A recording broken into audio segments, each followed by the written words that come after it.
Olá, amigos e amigas. Estamos iniciando Nossa Economia e Desenvolvimento, o primeiro programa que estamos gravando em 2020, né? Desejando, claro, para você, telespectador, aqui que nos acompanham há quase 20 anos, vamos completar 20 anos do programa Economia e Desenvolvimento, que começou lá atrás, né? Como contraponto. Depois teve a questão do mercado imobiliário, né? Mercado imobiliário e agora, já de 8 anos para cá, temos aqui o Economia e Desenvolvimento, que caiu nas graças aí de você, telespectador. Muito obrigado pela fidelidade de vocês aqui em Porto Alegre e também onde quer que alcance aí o nosso programa através das plataformas digitais também. Meu amigo Vilmar Govinatsky, como é que foi a entrada do ano, perspectiva para esse ano? Maravilha! Até eu queria lembrar ao telespectador que o programa Economia e Desenvolvimento está bem dentro do projeto, não é, deste ano, agora, que é o desenvolvimento da economia. É verdade. É o desenvolvimento da economia. Então, o programa Economia e Desenvolvimento que continuará tratando do desenvolvimento da economia. Só está querendo mostrar, trocar de nome o programa agora, né? Desenvolvimento e Economia, né? Não, então, o projeto do governo é o nosso programa é outro. Bom, e para começar bem este ano, nós temos aí o nosso ilustre, nosso fiel amigo, parceiro aqui do programa, Salésio D'Agostino. Salésio, muito obrigado pela tua presença nesse primeiro programa, a primeira gravação em 2020. Como é que foi a entrada? Qual é a tua expectativa para esse ano?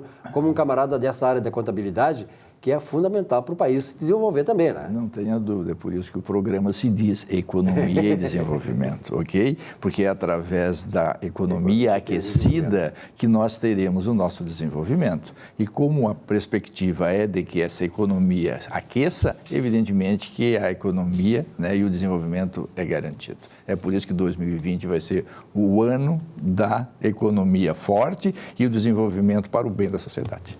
Maravilha. Então, vamos lá começar a bater um papo com o Salésio. Pois olha, professor Salésio, tem uma pergunta aqui de um telespectador, muito importante essa pergunta, muito interessante, do Luiz Augusto Barbieri. Obrigado, Luiz Augusto, pela participação. Tá? E o Barbieri faz a seguinte pergunta, Salésio.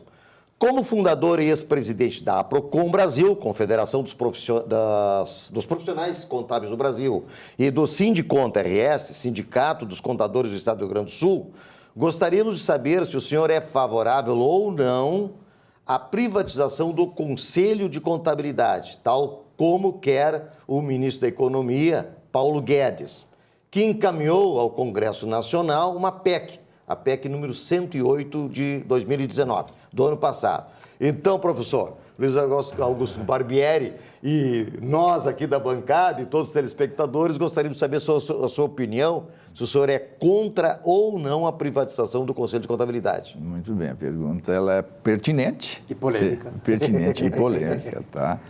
Porque é um assunto que não é novo.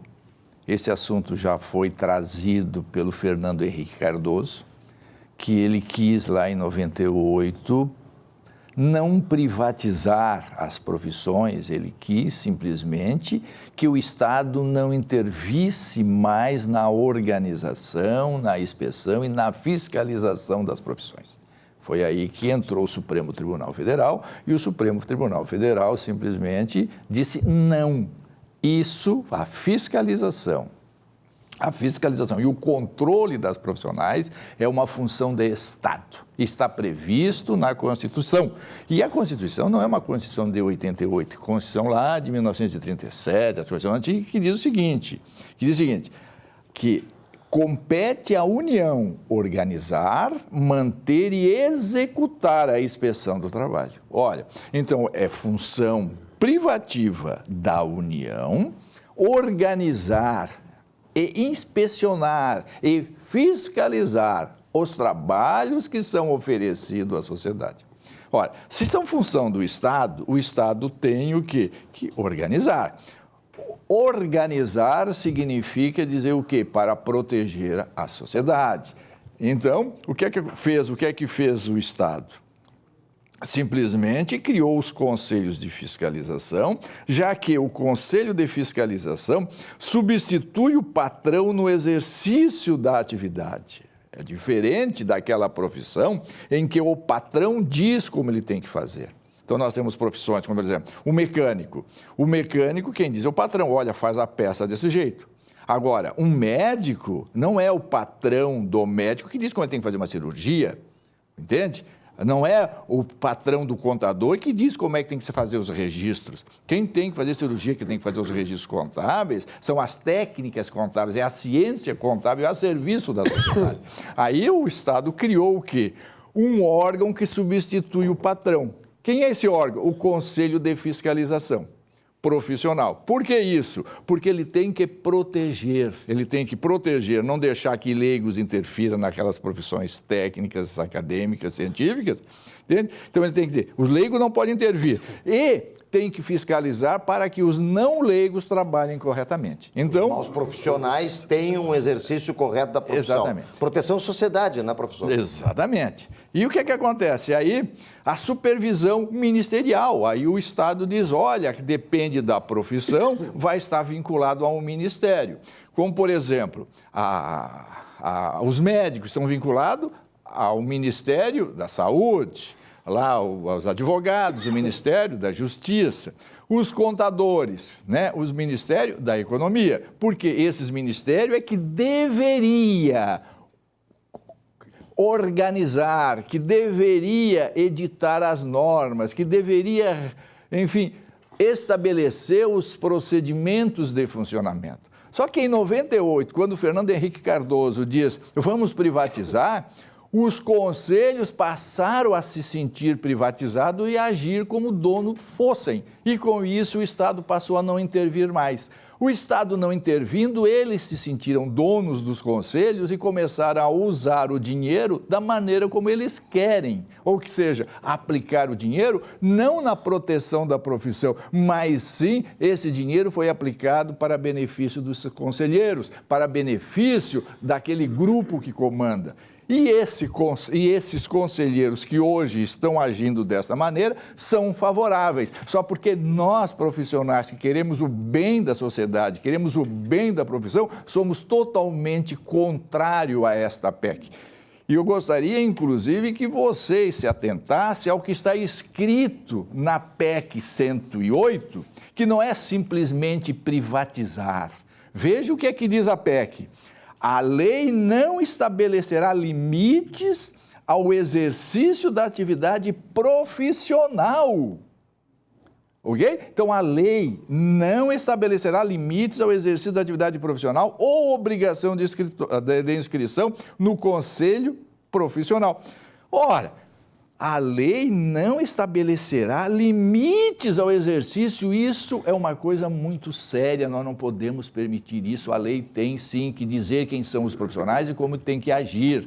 E os conselhos não podem ser privatizados, não. O conselho tem que estar sob supervisão do Estado para que o dinheiro arrecadado do imposto seja aplicado em benefício da profissão. E que os profissionais sejam efetivamente fiscalizados, e o conselho que tem que cumprir a sua obrigação, ele não pode ser privado. É por isso que eu digo, tudo certo, o que precisa o Estado, sim, assumir a paternidade que abandonou. Isso sim, nós temos que torcer para que, temos que lutar para que os ministérios assumam a paternidade e dê a esse órgão seriedade, ética e faça com que eles realmente trabalhem como deveria trabalhar. E não simplesmente só porque não funciona, vamos privatizar, porque aí nós abandonamos eles e eles fazem o que querem. Isso não pode. O Brasil tem que entrar o quê? Tem que entrar na ordem, tem que ser ético, nós temos que organizar. O Brasil precisa de organização, de disciplina e moralidade. Isso começa, né, Salésio, pela escolha dos conselheiros,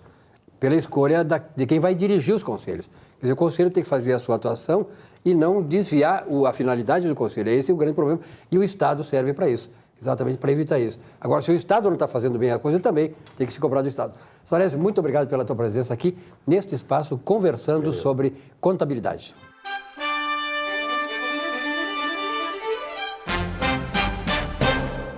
Olá, foi Adam Smith quem profetizou: nenhuma sociedade certamente irá florescer e se tornar feliz se uma grande proporção de membros dessa sociedade for pobre e miserável. Ponto final. Assim, os países líderes são ricos, são prósperos e suas sociedades desfrutam de boa vida e bem-estar. Há mais justiça social. Aproveitemos o ano novo e pensemos nisso. Ser próspero é nosso propósito na vida. Negar a riqueza é mecanismo diabólico para nos escravizar. Cuide de se qualificar, mantenha sonhos de riqueza e de prosperidade. A sociedade, então, será o reflexo disso. Bom ano a todos!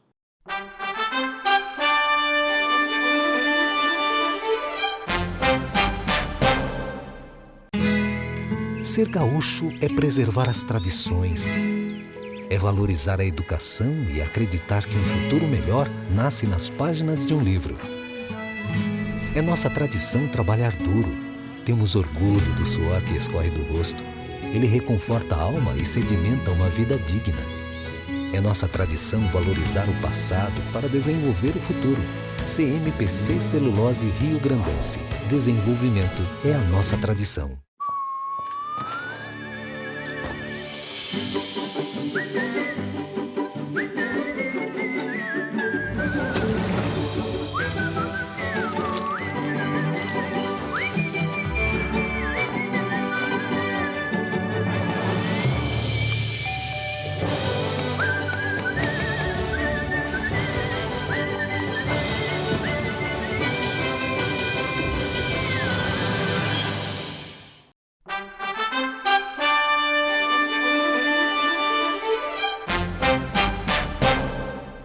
Meu amigo Silvio Lopes, falo aqui em nome de Zafari Bourbon, onde economizar é comprar bem.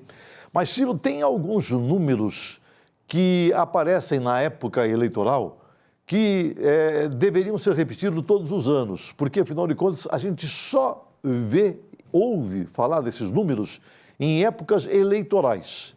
O prefeito Marquesan, ele está anunciando nos seus discursos que o próximo prefeito, e que eu acho que vai ser ele mesmo, vai poder utilizar 2 bilhões e alguma coisa a mais de economia que está sendo feita agora dentro do orçamento.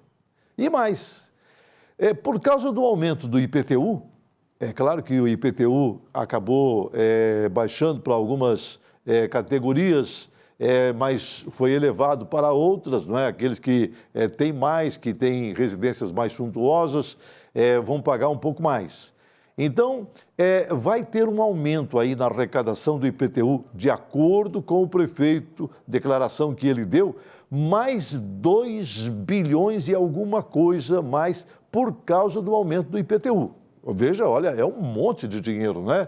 Então, somando aquilo que vai ser economia mais o aumento do IPTU, vamos ter aí, o próximo prefeito vai ter aí em suas mãos palavras do prefeito Marquesan, 5 bilhões a mais para poder investir. Olha, num orçamento como o nosso aqui, que está mais ou menos na base de 15 a 18, mais ou menos, bilhões, uma economia ou um dinheiro, não é, de 5 bilhões para poder investir, olha, é um monte, meu Deus do céu, não é? Vai poder fazer muita coisa realmente o próximo prefeito. Acho que está tudo desenhado, porque, afinal de contas, o Marquesan deixou tudo para essa época eleitoral, deixou tudo para o último ano e está agora fazendo com que, de repente, a população enxergue um monte de obras que não surgia no seu primeiro ano de gestão, nem no segundo ano de gestão. No terceiro ano de gestão começou a surgir alguma coisinha e agora no quarto ano, é claro, que nós vamos ter a orla praticamente completada, não é? E aquela orla ela está ficando realmente muito bonita. Não é projeto do Marquesan, mas é trabalho dele, a execução do projeto. E realmente eu tenho que concordar que está ficando muito bonito. Nós temos também algumas outras regiões que estão sendo trabalhadas, mas eu estou vendo assim, olha, regiões mais elitizadas estão sendo atendidas com mais prioridade. A periferia da cidade ainda está extremamente esburacada. Eu não sei, olha, eu realmente não compreendo muito dessa política, mas eu vejo que na periferia a gente ainda encontra muitos buracos. Nas regiões mais elitizadas já tem menos buraco, não é? Eu que me dedico muito à área de assistência social, olha aí, nas entidades de ponta da assistência social, a gente vê uma diminuição de efetivos, não é? A gente vê que tem menos dinheiro lá na ponta.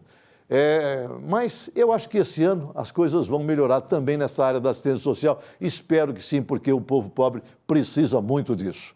Falo aqui, gente, em nome de Zafari Bourbon, onde economizar é comprar bem. Amigas e amigos, estamos recebendo neste bloco do programa Economia e Desenvolvimento a doutora Noêmia Gensas, ex-juíza do trabalho e hoje na vice-presidência da ONG Via Vida. Tudo bem, doutora? Bom dia, Vilmar. Muito obrigada pelo convite de estar de novo aqui no programa. É muito importante falar sobre doação de órgãos, né? Já no início do ano. Importantíssimo. Doutora Noêmia, rapidamente para nós, para o telespectador, saber assim, o início e os objetivos desta ONG Via Vida. A Via Vida existe há 20 anos e ela tem 2 grandes objetivos. O educacional, que é esclarecer a população sobre doação de órgãos. Para isso, nós fazemos palestras, panfletagens e divulgamos a causa da doação de órgãos e tratamos também de prevenção de doenças associadas ao transplante, para que menos pessoas entrem em lista de espera por um órgão. E o objetivo assistencial da Via Vida é a Pousada Solidariedade. Nós mantemos uma casa de passagem que hospeda doentes carentes no pré- e pós-transplante, que vem de todo o Brasil transplantar em Porto Alegre. Porto Alegre é um centro de referência de transplantes no Brasil.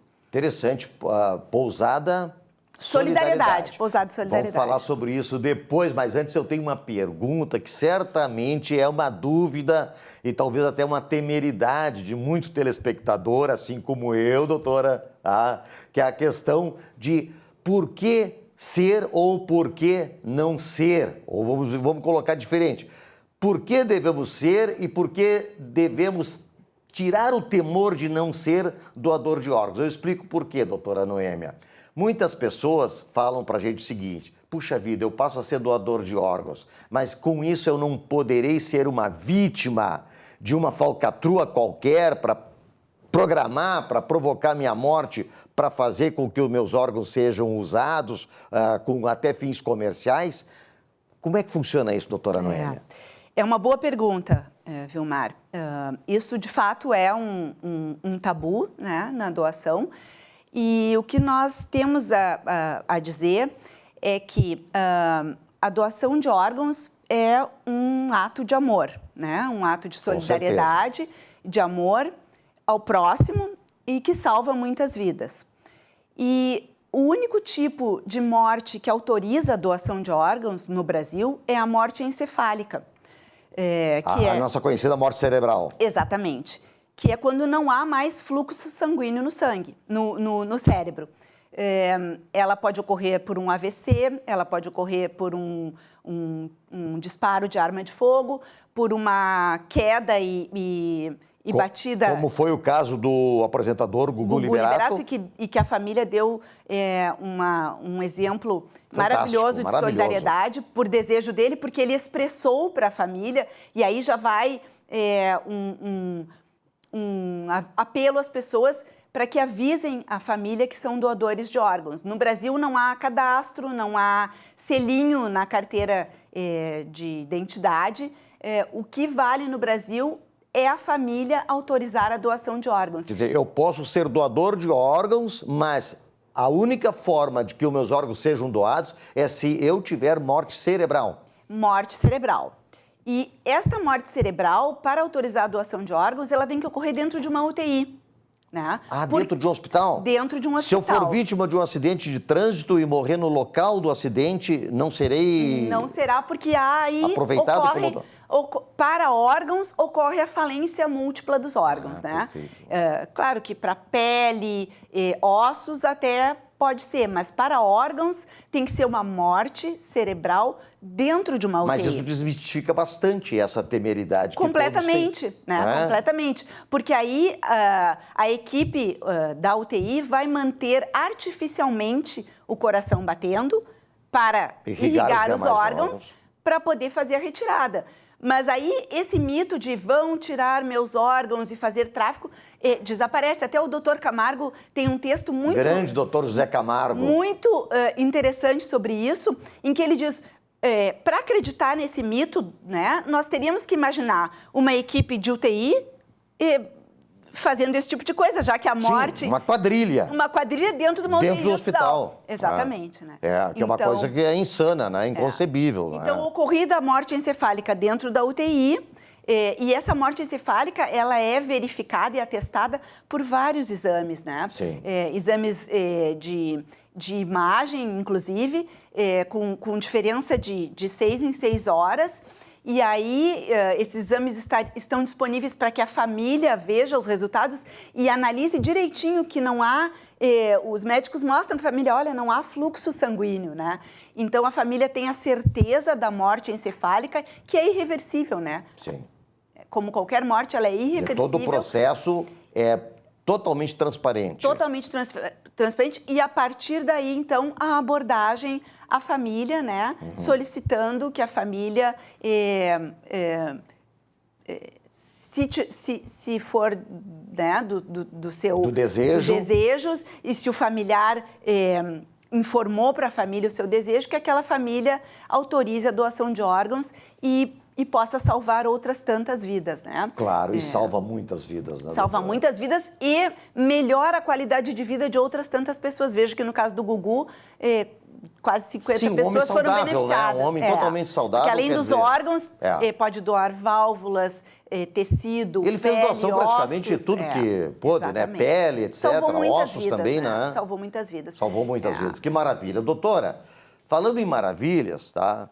Temos aqui, então, o projeto do Pousada Solidariedade. E depois temos um outro projeto aqui do tour gastronômico. Vamos abordar esses dois projetos? Doutor? São dois projetos importantíssimos que nós temos na Via Vida, né? A Pousada Solidariedade, ela hospeda 20 pessoas. Ela atende 20 pessoas por dia. Sim. 10 doentes, cada um com um acompanhante. São doentes carentes que buscam seu tratamento em Porto Alegre.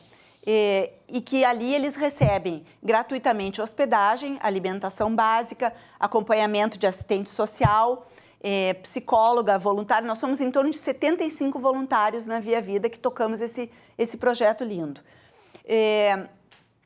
O projeto Adote um Leito, ele convida empresários e pessoas físicas que ajudem na sustentabilidade da Pousada Solidariedade. Claro. Então, um hóspede nos custa, por mês, para manter um hóspede carente, R$ 2.250.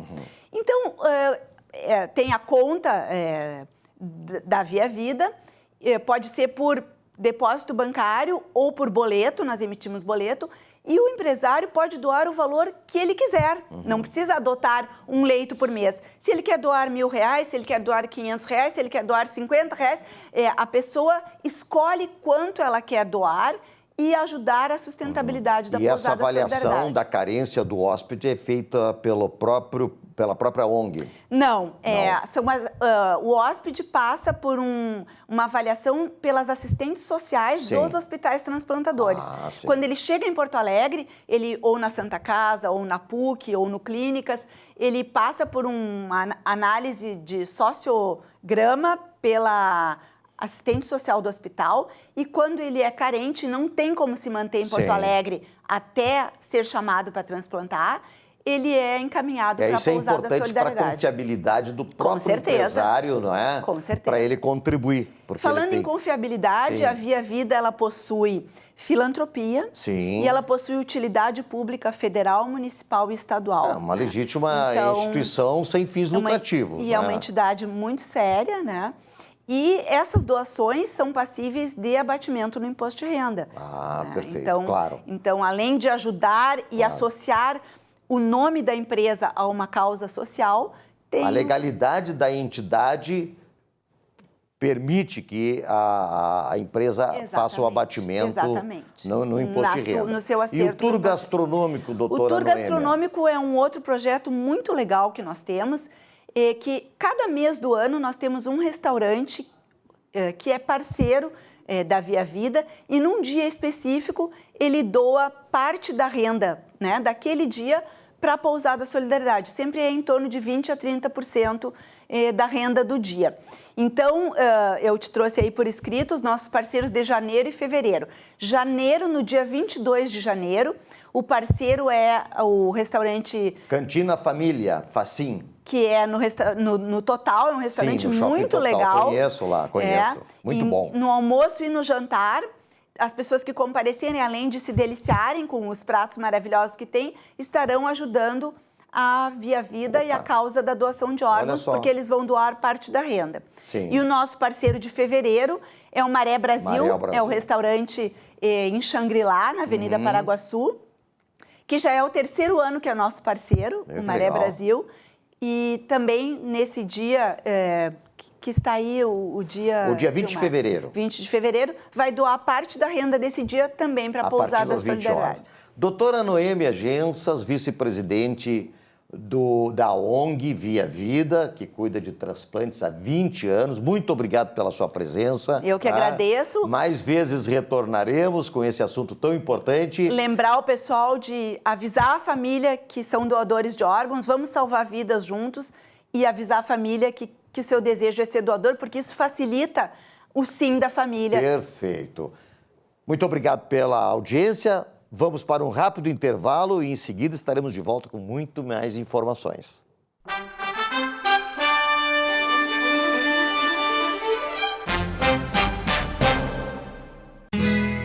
Ser gaúcho é preservar as tradições, é valorizar a educação e acreditar que um futuro melhor nasce nas páginas de um livro.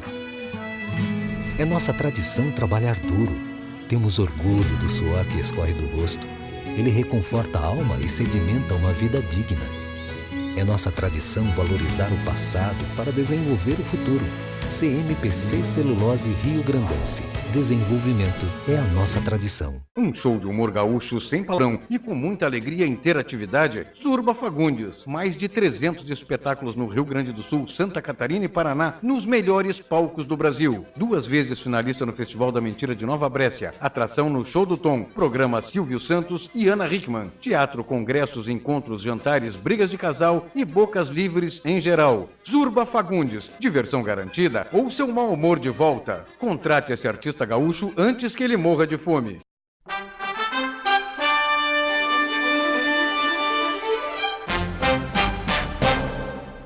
Olá a todos, eu falo em nome da PS Capital, Estratégias e Análises Tributárias.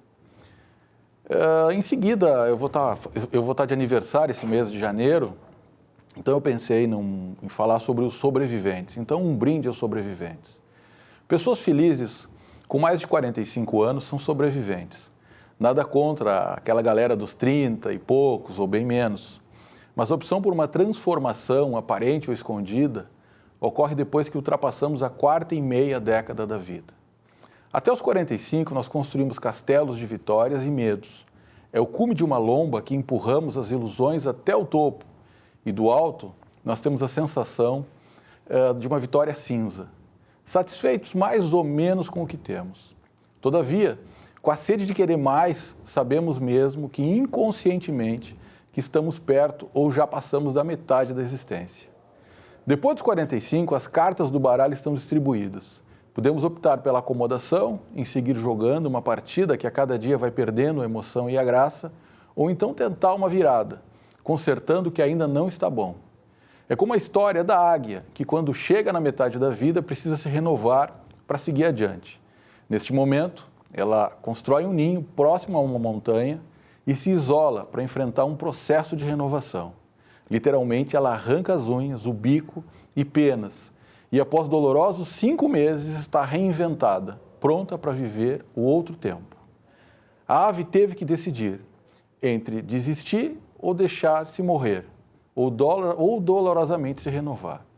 O mesmo acontece conosco. Chega um tempo que, se não migramos de viventes para sobreviventes, acabamos morrendo. E não é uma morte tradicional, daquelas que o defunto é colocado num caixão e segue para algum lugar. É a morte que nos torna morto-vivo, daquele que desiste de viver, daquele que não arranca as unhas da vaidade, que traveste o ego e o bico das ilusões. Se escolhermos nos renovar, temos que enfrentar a dor de optar pelo que realmente tem significado.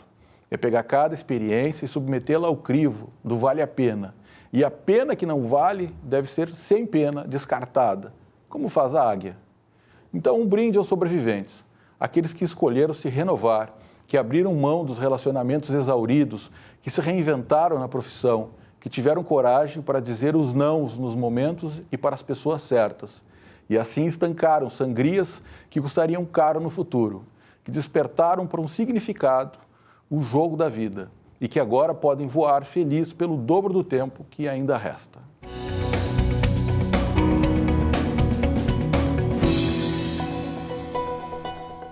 Neste bloco do programa Economia e Desenvolvimento, estamos recebendo o médico urologista Dr. Marcos Dias Ferreira, que vai nos falar sobre um assunto extremamente importante e bem da época do ano, que é a questão das pedras nos rins. Será que aumenta a predisposição para a pedra dos rins? Essa é a pergunta que vamos fazer inicialmente ao Dr. Marcos. Tudo bem, Dr. Marcos? Tudo bem, uma satisfação mais uma vez, Então, Vilmar. É um assunto pujante, né? Ainda mais quando a gente pensa na situação de que 30% a mais a gente tem de procura nas emergências médicas em decorrência de dores, né? De pacientes que chegam com aquilo que a gente chama pior dor, pior que a dor do parto, né?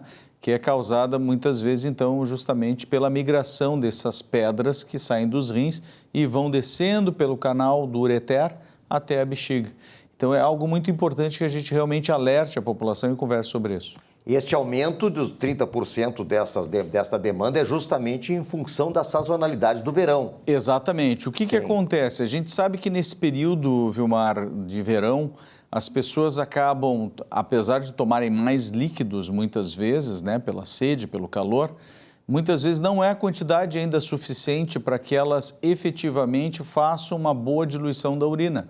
E isso faz com que exista uma concentração maior do que a gente chama de solutos, que são os cristais, em especial cristais de ácido úrico, de oxalato de cálcio, carbonato de cálcio e outros elementos, né, que vêm do produto de alguns alimentos, que a pessoa também, por vezes, abusa no verão. Então, as causas seriam falta de quê? De ingestão de água? De ingestão de líquido. Porque no tempo que a gente aprendeu a questão da solução, que é o soluto e o solvente, exatamente, o solvente seria a água, para fazer a solução que fique normal. Quando a gente fala no consultório, a gente fala em qualquer líquido em especial, né? Então, tem pessoas que falam, doutor, posso tomar o chá de quebra-pedra ou o chimarrão, né? Então, todos os líquidos são válidos, mas a água ainda é o melhor líquido que o indivíduo pode ingerir durante porque o é pura, seu dia. Né, doutor? Pura. E tem a questão que as pessoas não se dão conta também, que no verão existe um aumento da sudorese, as pessoas suam muito, perdem muito líquido pelo que a gente chama de as perdas insensíveis. E essas perdas insensíveis, como a sudorese, a própria respiração, a pessoa, quando vê, tomou um volume que ela considera satisfatório de líquido, mas houve tanta perda pelo suor, ela, numa atividade esportiva, por exemplo, suou tanto, a pessoa pode perder durante um dia o equivalente a 2 litros de líquido só pelo suor. Isso é uma coisa que as pessoas não se dão conta. Tem pessoas que suam bastante mesmo.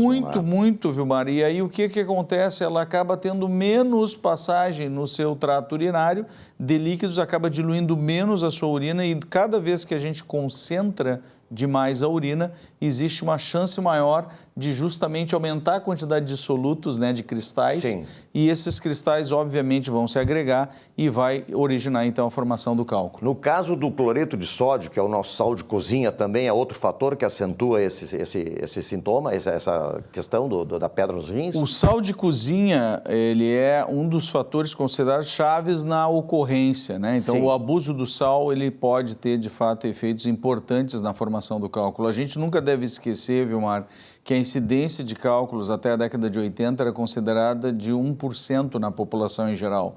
Hoje nós estamos falando em várias populações em no mínimo 15% da população com cálculo, com pedra nos rins, chegando a algumas populações até 20% da população com pedra nos rins. Isso nos dá 1 em cada 6 ou 1 em cada 5 pessoas tendo pedra nos rins. É verdade. Isso é algo muito sério, isso é um problema de saúde pública. Então, quando se fala na questão do sal, a gente fala também na questão da alimentação. O consumo de proteína em excesso, que a sociedade moderna, então hoje, né, cada vez mais consumindo mais e mais proteína, urina, isso também é um fator de risco associado. Então, a gente deve não só controlar o sal, mas controlar também o volume de carne que a gente come durante a nossa dieta. Carne vermelha, frituras. A carne vermelha, as frituras, né? A própria questão dos frutos do mar, que são muito saudáveis, né? Do ponto de vista geral, mas também quando consumidos em abuso, nós temos ali um percentual maior de formação de ácido úrico. Atenção com aquele churrasquinho gordo, salgado, temos que ter atenção. Sempre. Aí a gente se lembra dos programas anteriores, né, Vilmar, onde a gente falou na questão da gordura saturada, que vem justamente da carne vermelha, né, nas carnes em geral, mas em especial na carne vermelha, e essa gordura saturada significando um risco maior, inclusive, para a ocorrência de tumores, né? Então é importante a gente controlar a questão não só da dieta, mas também, obviamente, da ingestão de líquido durante o dia. Os sintomas que a pessoa possa assim, perceber que já está em algum processo de possibilidade, não é, de formação de cálculo renal, quais seriam os sintomas mais visíveis para a pessoa, para procurar o especialista? Isso é importante, essa pergunta, Vilmar, porque os sintomas eles podem ser tão leves como, eventualmente, algumas fisgadas, pontadas que a pessoa possa sentir na altura dos seus rins, né, eventualmente descendo em relação à área que a gente chama de flanco, até a região inguinal, eventualmente até os genitais. Né? Então, tem mulheres que sentem dor, eventualmente, na região dos grandes lábios, homens que sentem dor na região do escroto, do saco, né, dos testículos. Então, essas percepções dolorosas pequenas podem ser, eventualmente, migração de pequenos cálculos. Agora, quando existe uma formação calculosa maior, que vá descendo pelo ureter, né, e causando, obviamente, justamente por não ser uma pedra lisa, ela tem pontas, e essas pontas, quando descem pelo canal, elas podem rasgar o canal, elas podem efetivamente causar um dano no tecido. E aí a dor é intensa. A dor é muito intensa, como eu disse, né, dor que as mulheres que têm parto normal referem como dor pior que a do parto. E também o que pode vir é a presença de sangue na urina, né? Eventualmente, associada até à própria presença da pedra, muitos pacientes têm infecção urinária e a primeira manifestação, na verdade, pode ser simplesmente uma infecção urinária. Coloração da urina e imediatamente procura o médico. Crucial, quando o indivíduo percebe que a urina tem ficado muito concentrada, eventualmente avermelhada, obviamente tem que procurar o urologista, né? Cor marrom já é um sintoma? Já é um sintoma, a cor pode ficar com uma cor, eventualmente, que vai do alaranjado até o vermelho, efetivamente, como um sangramento vivo. Aí já está numa situação crítica, né? Normalmente nós temos aí um quadro de hematúria, que a gente chama, que é sangue na urina, e que tem que ser investigado pelo urologista. Então, nós sempre chamamos a população no sentido de que tenha atenção também em relação ao seu xixi, né? Que realmente olhe a sua urina depois de urinar. Qual é a melhor coloração? A melhor coloração é a coloração mais transparente possível. Amarelinho claro para transparente, ou seja, o paciente está bem hidratado, está urinando de forma adequada e ele está diminuindo o seu risco de formação de novos cálculos. Tratamento, doutor, quando chega nessa fase crítica? Pois bem, quando o paciente tem uma pedra nos rins e está localizada exclusivamente nos rins, como a gente diz, esse paciente pode ter uma gama de opções que vão desde litotripsias extracorpóreas, que são procedimentos feitos por ondas de choque que atravessam a pele, né, através de um balão saem essas ondas, né, acoplado assim justo à pele, e essas ondas de choque batem, então se concentram no cálculo e levam à fragmentação desse cálculo. A efetividade desse tratamento é da ordem de 60% e é um tratamento que também não é isento de riscos, hoje já se sabe. Então a gente indica normalmente para cálculos mais isolados e de uma densidade menor. Por outro lado, pacientes que já têm a evolução de um cálculo que esteja descendo pelo ureter, esse cálculo que está em migração, que já é um cálculo ureteral, ele passa a ser uma urgência urológica. Então, o urologista vai oferecer várias opções de tratamento, entre elas, eventualmente, né, mais raramente, o uso dessa litripsia, mas frequentemente vai oferecer para o paciente a opção de fazer a retirada por via endoscópica, ou seja, uma endoscopia urinária chamada ureteroscopia, onde ele entra com um equipamento muito fininho, em torno de 2 milímetros. Para ter uma noção, o ureter tem em torno de 3 milímetros de luz. Isso permite que com um equipamento fino, em torno de 2 milímetros e pouco, a gente consiga chegar até onde está o cálculo e fragmentá-lo com o uso de energia laser. Então, efetivamente, o cálculo pode ser completamente fragmentado, a via desobstruída e esse paciente efetivamente tenha a sua situação resolvida, não só com alívio da dor, mas também, principalmente, com alívio da obstrução, que é uma questão muito séria, Vilmar. Muitos pacientes ficam obstruídos por muito tempo. E essa obstrução, quanto mais o tempo vai passando, mais dano ao rim a pedra vai causando. Perfeito. Doutor Marcos, para finalizar então o nosso bloco, quais são as recomendações que o senhor nos traz, principalmente para essa época do ano que é o verão? Para essa época do ano, do verão, nós precisamos aumentar a nossa ingesta de líquido. Nós precisamos entender que o consumo também de carnes excessivamente também é um fator de risco também para a formação dos cálculos. Então, sempre que possível, limitar essa ingesta a aproximadamente 80 gramas, 50 a 80 gramas, isso depende, obviamente, do peso do indivíduo, mas também aumentar a sua ingesta de líquido para uma média que vai em torno de 30 ml quilo por dia. Isso numa pessoa de 70 quilos, nós estamos falando em 3 vezes 7, 21, ou seja, 2.100 ml, ou 2 litros e 100 ml aproximadamente. 2 litros de água. Aproximadamente 2 litros de água, isso é o ideal, né? E, obviamente, a restrição do sal. O sal, ele tem que ser usado com muita parcimônia. Quando a gente fala em uso extra de sal na comida, a gente está falando em uso de 1 a 2 gramas de sal, não mais do que isso, né? E a gente sabe que a população normalmente abusa do sal. Muito bem, doutor Marcos Dias Ferreiro, muito obrigado pela sua participação, médico urologista, sempre trazendo ótimas informações para a nossa saúde. Agradecemos também a sua participação, sua audiência. Fique conosco.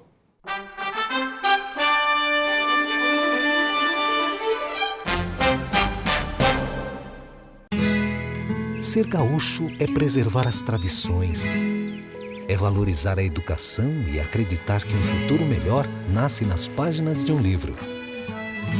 É nossa tradição trabalhar duro. Temos orgulho do suor que escorre do rosto. Ele reconforta a alma e sedimenta uma vida digna. É nossa tradição valorizar o passado para desenvolver o futuro. CMPC Celulose Rio Grandense. Desenvolvimento é a nossa tradição.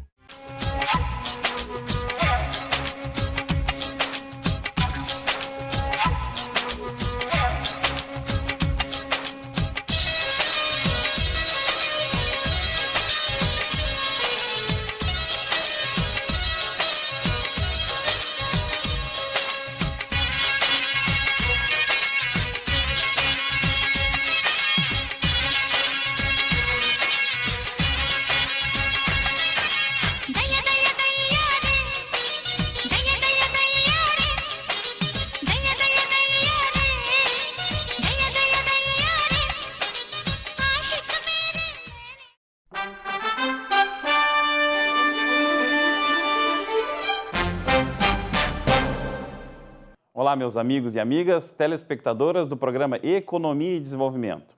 No quadro Falando sobre seus direitos, hoje eu gostaria de reportar a uma reportagem recentemente feita na mídia, referente ao atraso nas concessões e análise dos pedidos de aposentadoria, muito em razão da nova Previdência, pois, conforme relatado na imprensa, o sistema do INSS ainda não está preparado para as novas regras da Previdência, ou seja, não há ainda uma forma, um modus operandi de concessão desses benefícios. Então, por isso, estão sendo atrasados todos os pedidos que estão sendo encaminhados junto ao INSS.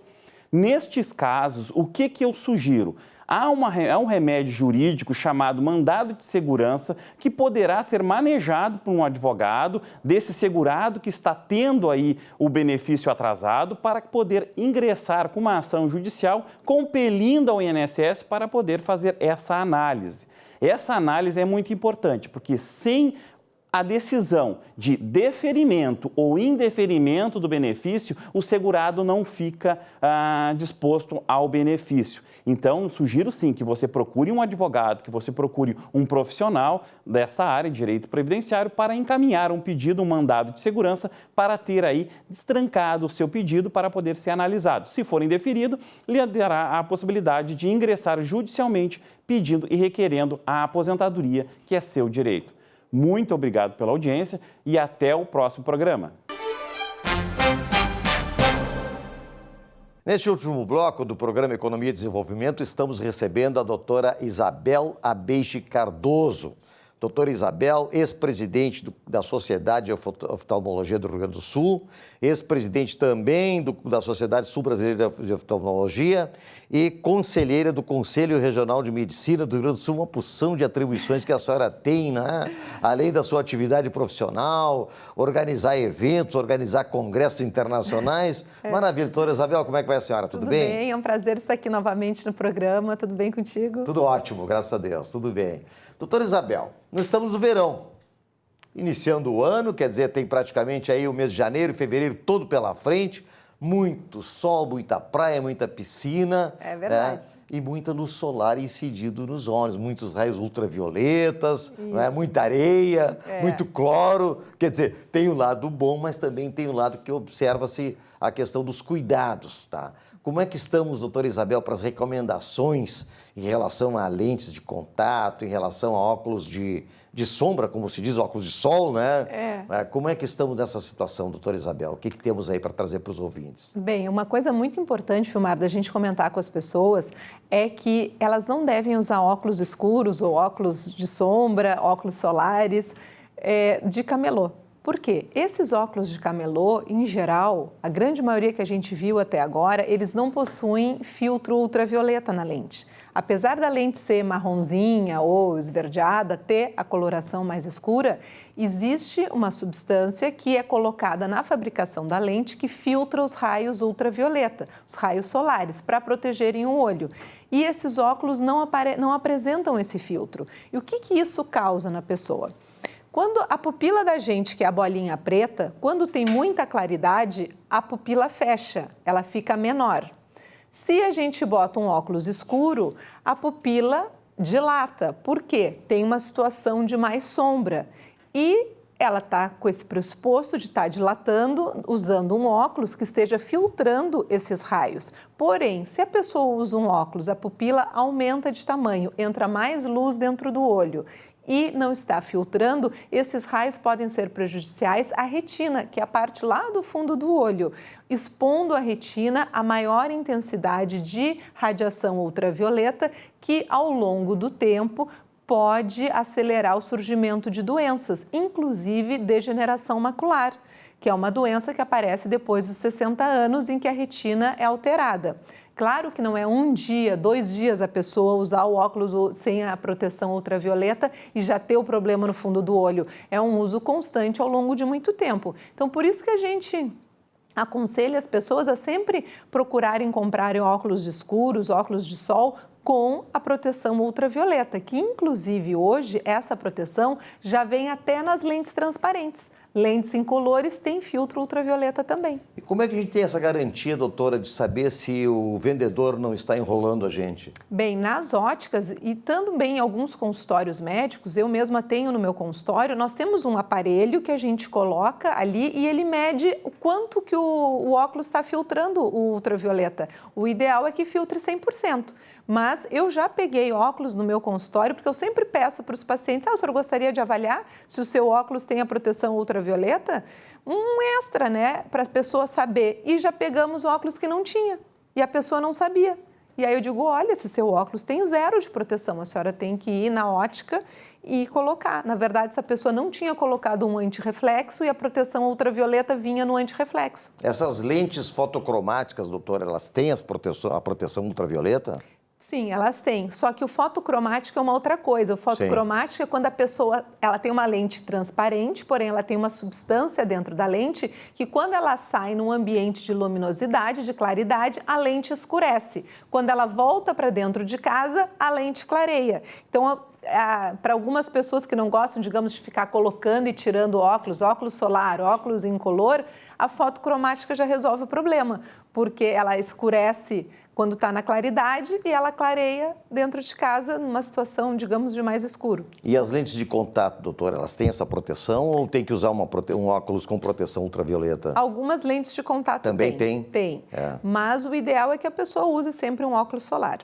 O mais importante sobre as lentes de contato que a gente tem que falar agora, nesse período de praia, é que as pessoas que vão na beira do mar, na areia, tomam banho de mar, elas limpem bem as lentes quando chegar em casa. Que nem a mesma coisa, gente. A gente chega em casa da praia, a gente tira o biquíni, toma banho, bota outra roupa. No olho é a mesma coisa. O mar, a gente sabe que ele tem substâncias, que ele tem micro-organismos, que pode ter eventuais... A própria salinidade da maresia, vamos dizer assim, Claro. que também entra no olho, não é? Lógico. Então, o ideal é sempre assim. O ideal seria o quê? A pessoa usar uma lente de uso diário. Ela bota uma lente de um dia, existem lentes de uso diário. É uma caixinha diferente, um pouco maior, que vem 30 lentes. É descartável. Descartável. A pessoa põe a lente de manhã, passa o dia com ela, chega em casa, bota fora. Esse seria o ideal, pois não existiria a chance da lente contaminar. Sim. Se a lente contaminou, a pessoa estaria colocando de noite a lente fora. Para pessoas que usam lente de descarte mensal, ou seja, uma lente dura os 30 dias, que é uma caixinha que vem 6 lentes, ela tem que chegar em casa, assim como ela vai tomar banho, trocar de roupa, tirar a lente limpa com o produto, tira toda aquela maresia, digamos, e bota a lente de novo. E lavar o olho também, um pouco com a própria água da torneira. Na verdade, não. Aí Não? o ideal seria usar um colírio lubrificante. Colírio, por causa da água, que pode ter muito cloro, isso? A algum água da produto torneira químico? também pode ter bactérias. Pode ter bactérias, Também, evidente, e pode evidente. contaminar a lente. Por isso que a gente sempre fala para os pacientes, jamais limpar a lente de contato só com a água da torneira. A gente precisa sempre limpar a lente com a substância própria, com os produtos de limpeza de lente que existem disponíveis nas farmácias. Por quê? Tem pessoas ainda que fazem pior, limpam com soro fisiológico. Soro fisiológico é o pior de tudo. Porque o que é o soro fisiológico? É água com sal. Água com sal não vai limpar, não tem nenhuma substância antisséptica, nenhuma substância bactericida ou que mate as bactérias ou que mate os fungos que podem criar na lente. E esses fungos, se contaminarem a lente, consequentemente vão contaminar a córnea, causando úlceras de córnea que podem ser gravíssimas. De acordo com a bactéria ou com o fungo que contamina a córnea, pode perfurar a córnea, que é a coisa mais grave que pode existir. Furando a córnea, o que acontece? O líquido de dentro do olho começa a sair para fora. E aí a pessoa tem que fazer um transplante de córnea de emergência. Então, para a gente evitar isso, o ideal é a prevenção. Sim. Agora, no caso da praia, e a senhora falou nessas questões de lesões na córnea, nós temos muito vento, principalmente nessa nossa costa aqui do Rio Grande do Sul. E isso traz muita poeira, traz grãos de areia, na verdade, para dentro do olho, que causa uma lesão. E aí, como proceder? A pessoa está lá na beira da praia, curtindo, recém chegou, colocou sua toalha, seu guarda-sol, a sua cadeira e, de repente, vem uma lufada de vento e entra um grão de areia no olho. O que a pessoa tem que fazer, doutora? É o cisco no olho que atrapalha todo... Acabou a atrapalha. praia. E sabes por que isso, Vilmar? Porque a córnea é a parte do corpo humano mais inervada. Tanto que tu repara o seguinte, 1 grão de areia no olho a gente sente, 1 grão de areia na pele a gente não sente. Não sente nada. Por quê? A quantidade de nervos, a distância entre os nervos na córnea é muito pequena. A quantidade de nervos é muito maior do que a quantidade de nervos que nós temos ao longo do corpo e na pele. Então, por isso que a sensibilidade é exacerbada. 1 grão de areia no olho incomoda. 1 grão de areia no nosso corpo não incomoda nada. Ele não vai causar um desconforto. A gente, assim, às vezes nem sente. E na córnea é o suficiente. Então, para quem estiver na beira da praia, cair 1 grão de areia, um cisco no olho, a primeira coisa é comprar uma garrafinha de água mineral e abrir bem o olho, a parte inferior, a pálpebra superior e pedir para uma outra pessoa derramar bem, limpar. Por quê? É muito comum esse grão de areia se alojar sob a pálpebra superior. E aí a pessoa fica piscando e fica arranhando toda a córnea, causa o que a gente chama de ceratite. Se for possível, se tiver alguém que consiga fazer, as crianças gostam muito de brincar isso, é de virar a pálpebra superior para fora. Para assustar os outros. Para assustar, exatamente. Se tiver até uma criança, mas é que eles viram neles para brincar de assustar, eles acham que não teriam coragem de virar. O ideal seria virar a pálpebra superior para fora e passar uma água ali também, porque é ali que se aloja o cisco. E se a pessoa estiver usando lente de contato, retirar a lente, doutora? Retirar a lente imediatamente. Imediatamente. E aí acaba que essa lente, muitas pessoas não levam o estojinho para a beira da praia, né? Cai na areia. A lente acaba sendo perdida. Mas são os inconvenientes que às vezes acontecem. Não, mas são os cuidados, né, que a gente tem que recomendar às pessoas. Não, isso não dá para deixar a lente suja, é um perigo, é uma porta de entrada de contaminação para o olho e para a córnea. Bactérias, micro-organismos, tudo que é natureza. Exatamente, a cantameba que dá em água.